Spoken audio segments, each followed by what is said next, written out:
سر میں داخل ہے۔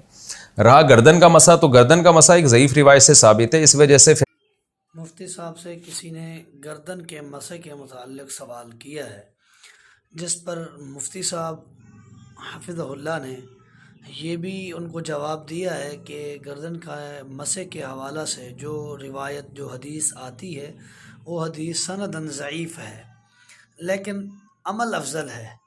میرا سوال ہے مفتی صاحب سے کہ احکامات کے لیے ضعیف حدیث پر عمل کرنا جائز ہے؟ تو جواب آئے گا احکامات کے لیے جائز نہیں ہے۔ تو یہ بھی ایک حکم ہے، احکامات میں سے ایک حکم ہے۔ تو اب اس کے لیے دلیل ضعیف حدیث کیوں؟